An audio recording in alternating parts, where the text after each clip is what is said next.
नमस्कार, मैं हूं संजीव श्रीवास्तव। आप देख रहे हैं 4 PM news network. Erectile bond घोटाले को लेकर बेंगलुरु की एक स्पेशल कोर्ट द्वारा केंद्रीय वित्त मंत्री निर्मला सीतारमण और कुछ अन्य लोगों के खिलाफ FIR के आदेश दिए जाने और कोर्ट के आदेश पर प्राथमिकी दर्ज कर लिए जाने के बाद कांग्रेस हमलावर हो गई है। कांग्रेस ने सत्तारूढ़ दल भारतीय जनता पार्टी और केंद्र की सरकार पर एक बड़ा हमला बोला है। रविवार को कांग्रेस के वरिष्ठ नेता और मशहूर वकील अभिषेक मनु सिंघवी और साथ में पूर्व केंद्रीय मंत्री और सीनियर लीडर जयराम रमेश ने एक साझा प्रेस कॉन्फ्रेंस कर प्रधानमंत्री नरेंद्र मोदी सहित तमाम जो भारतीय जनता पार्टी है उसे घेर लिया है। हालांकि प्रेस कॉन्फ्रेंस में प्रधानमंत्री का नाम नहीं लिया गया है, लेकिन इशारों में पूरे प्रकरण को लेकर, पूरे घोटाले को लेकर तीखे और तल्ख आरोप अभिषेक मनु सिंघवी और साथ में जयराम रमेश ने सरकार पर मढ़े हैं और साथ साथ केंद्रीय वित्त मंत्री निर्मला सीतारमण से इस्तीफा भी मांग लिया है। बता दें आपको कि ये जो पूरा का पूरा मामला है चुनावी चंदे को लेकर, वो लंबे वक्त से सुर्खियों में, और तब सुर्खियों में ज्यादा आया था जब ये मसला सुप्रीम कोर्ट के एक आदेश के बाद उछला था।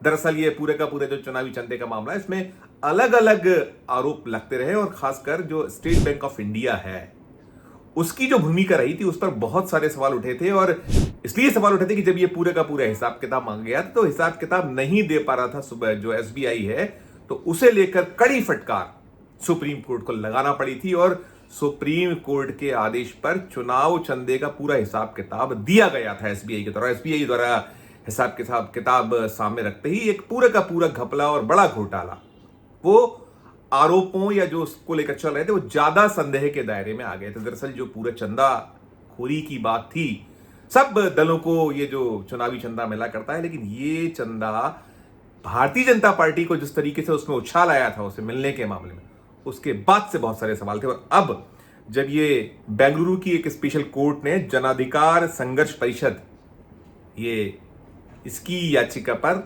FIR के आदेश दिए और FIR हो गई। अब FIR हो जाने के बाद कांग्रेस एक जबरदस्त आक्रामक मुद्रा में आ गई, उसने हमला बोल दिया है। इस पूरे मामले पर 10 अक्टूबर को कोर्ट में सुनवाई होना है और FIR अब हो चुकी है। तो FIR को लेकर ही जो कांग्रेस है उसने घेरा है, जो केंद्र की सरकार है, भारतीय जनता पार्टी है, पूरा का पूरा कुनबा उसे घेरा गया है और सिलसिलेवार आरोप लगाए हैं। सबसे खास जो कहीं आरोप है उसमें ये रहा है कि जो कांग्रेस के नेता हैं उन्होंने कहा है कि चंदा लेने की मॉडस ऑपरेंडी क्या रही है, कैसे ये चंदाखोरी भारतीय जनता पार्टी कर रही थी, क्या सिलसिला था। अलग अलग एक चटकारेदार अंदाज में पहले भी ब्लेम्स किए गए हैं और जो जयराम रमेश है वो हमलावर इस मुद्दे पर है। आज उन्होंने पुनः वो जो प्रीपेड, पोस्टपेड और साथ साथ जो एक एजेंसियों का दुरुपयोग करके कैसे चंदा लिया जा रहा था, क्या कुछ कहा है, सुनिए जयराम रमेश को। पहला रास्ता चंदा दो धंधा लो, ये प्रीपेड हो गया। दूसरा रास्ता जो था ठेका लो चंदा दो या रिश्वत दो, उसको कह सकते हैं रिश्वत दो, ये पोस्ट पेड हो गया। तो पहला रास्ता प्रीपेड था रास्ता, दूसरा रास्ता पोस्ट पेड रास्ता था। अब देखिए तीसरा रास्ता क्या था जो इस FIR के संदर्भ में अहम महत्व रखता है, और यह तीसरा रास्ता था हफ्ता वसूली। और यह हफ्ता वसूली का दूसरा नाम पोस्ट रेड, पोस्ट पेड नहीं, पोस्ट रेड। ऐसे कई कंपनियां थी जिन पर रेड हुआ, उन्होंने इलेक्ट्रल बॉन्ड खरीदा और वो छूट गए, ED के जाल से छूट गए। तो ED का इस्तेमाल, भारी इस्तेमाल हुआ इस तीसरे रास्ते में, यानी कि हफ्ता वसूली रास्ते में, पोस्ट रेड रास्ते में।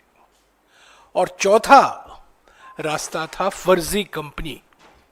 आज भी नहीं पता चल पाया है इन फर्जी कंपनियों का असली मालिक कौन है। हम अनुमान लगा सकते हैं क्योंकि हमारे देश में शेल कंपनियों के कई उस्ताद हैं, तो हो सकता है वास्तविक है कि ये शेल कंपनी भी उन्हीं के होंगे। तो सुना आपने जयराम रमेश क्या कह रहे हैं। साथ साथ वो बता रहे हैं कि 6,000 करोड़ रुपए से ज्यादा कैसे भारतीय जनता पार्टी को मिले। उन्होंने कहा है कि सब दलों को चंदा मिला, लेकिन बीजेपी कैसे चंदा ले रही थी, ये भी सुनिए उनकी मुख से। तो ये 4 रास्ते कुल मिलाकर बीजेपी को 5.5 साल में 6,000 करोड़ रुपए से भी ज्यादा चंदा वो इकट्ठा कर पाए। चंदा दो धंधा लो, प्रीपेड, ठेका लो रिश्वत दो पोस्टपेड, हफ्ता वसूली पोस्ट रेड, और चौथा फर्जी कंपनी। तो ये है बैकग्राउंड, ये है पृष्ठभूमि इस एफआईआर का। और ये जो जयराम रमेश हैं वो ये भी बता रहे हैं कि 4 महीने से जांच की मांग की जा रही है। पूरा का पूरा एक प्रमाणित तौर पर मसला सामने रखा था, वो उनकी मांग को नहीं माना जा रहा है। ये भी जयराम रमेश बता रहे हैं, इसको भी सुनिए आप। 4 महीने से हम मांग कर रहे हैं कि एक एसआईटी होना चाहिए सुप्रीम कोर्ट में, ताकि पूरा खुलासा हो किन्होंने फायदा उठाया है इलेक्ट्रल बॉन्ड का, क्यों इलेक्ट्रल बॉन्ड उन्होंने खरीदा, उन पर क्या धमकियां दी गई थी, ईडी, इनकम टैक्स और सीबीआई का कैसा दुरुस्तेमाल हुआ, दुरुपयोग हुआ, ताकि कंपनियों को मजबूरी वो इलेक्ट्रल बॉन्ड उनको खरीदना ही पड़ा। हमने ये मांग करते आए हैं। हमने कई बार जेपीसी की भी मांग की है इस मामले को लेकर। ये तो थे जयराम रमेश जो बता रहे थे। इसके अलावा अभिषेक मनु सिंघवी जो हैं वो स्पष्ट कर रहे हैं कि ये केवल वित्त मंत्री के बूते की बात नहीं है। हालांकि वो प्रधानमंत्री नरेंद्र मोदी या और नेताओं का नाम नहीं ले रहे हैं, लेकिन वो ये बतला रहे हैं कि इस पूरे के पूरे चंदाखोरी के पीछे कौन है, उसकी तह तक जानने के लिए एक जांच जरूरी है, और ऐसी जांच जो निष्पक्ष हो, सुप्रीम कोर्ट के जो एक दायरे में हो, वो भी कह रहा हूं। वो ये जो मैं कह रहा हूं कि कैसे बता रहे हैं कि केवल और केवल इसके पीछे वित्त मंत्री भर नहीं है, जो देश की वित्त मंत्री हैं उनका भर होना गले किसी के उतरेगा नहीं।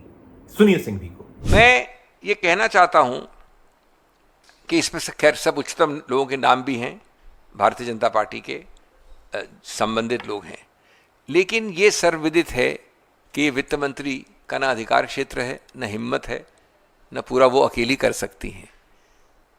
इसका आदेश, इसकी संरचना, इसका कार्यान्वित करना सब कुछ सिर्फ एक जगह से होता है। हम जानते हैं नंबर 1 कौन है, नंबर 2 कौन है, हम जानते हैं कि कैसे हुआ, क्यों हुआ, किसके आदेश पे हुआ, किसके निरीक्षण परीक्षण में हुआ। ये ध्यान रखना बहुत आवश्यक है। फिर अभिषेक मनु ये भी याद दिला रहे हैं कि ये जो जब पूरा का पूरा इलेक्ट्रल बॉन्ड को लेकर जो उधेड़बुन चली थी, उस दरमियान जब रिजर्व बैंक के गवर्नर ने इस पे कुछ टीका टिप्पणियां की थी, जो जायज टीका टिप्पणी थी, ऐसा जो दावा अभिषेक मनु सिंघवी जी का है, वो कह रहे हैं कि उसके चलते उन्हें अपने पद से हाथ धोना पड़ा था। इसे भी सुनिए आप अभिषेक जी की जुबानी। अब इसका मैं 5वां प्रकरण आपको बताना चाहता हूं कि जब इलेक्ट्रल बॉन्ड्स बने तो आरबीआई के गवर्नर के स्तर के एक व्यक्ति ने क्या कहा।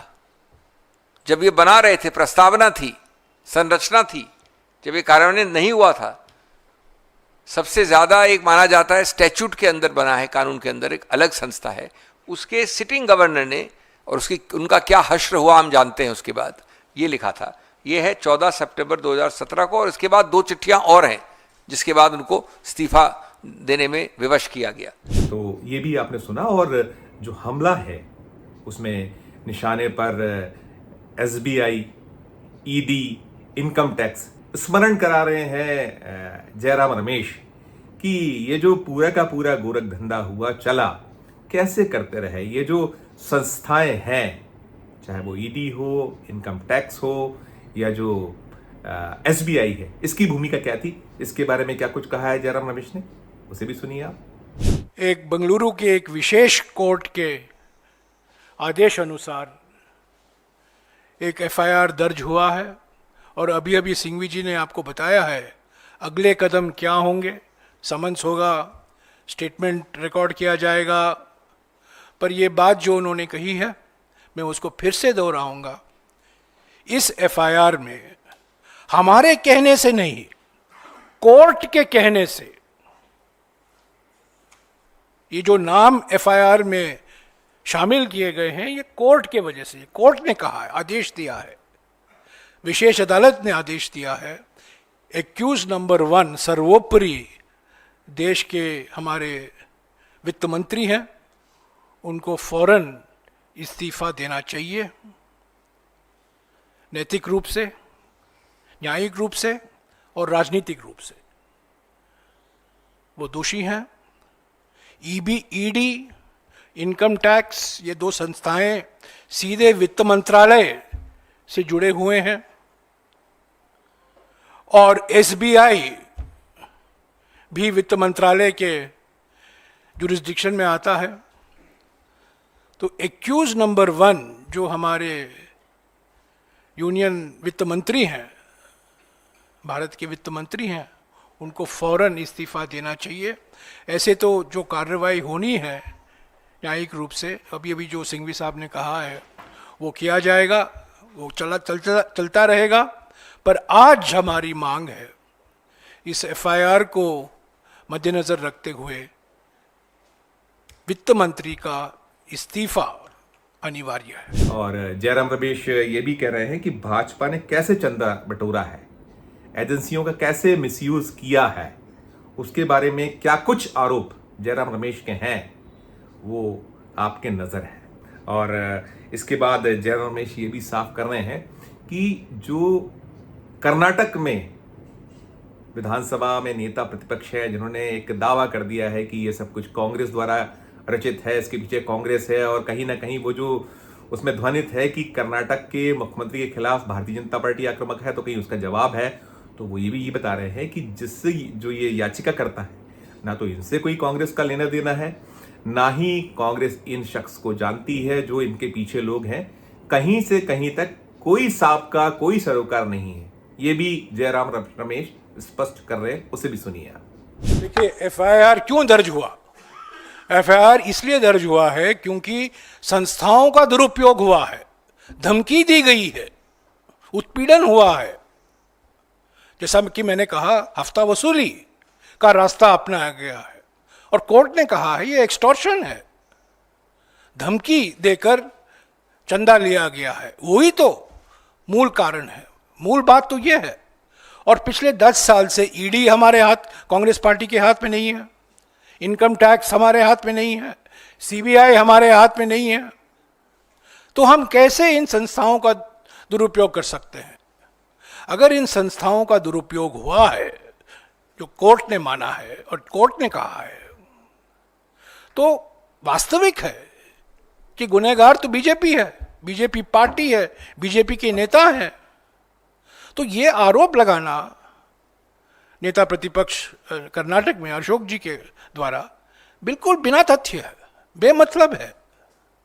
और ये एफआईआर इसलिए दर्ज किया गया है क्योंकि विशेष अदालत ने कहा ये एफआईआर दर्ज करो, ये आदेश दिया गया और उस आदेश अनुसार ये एफआईआर दर्ज हुआ है।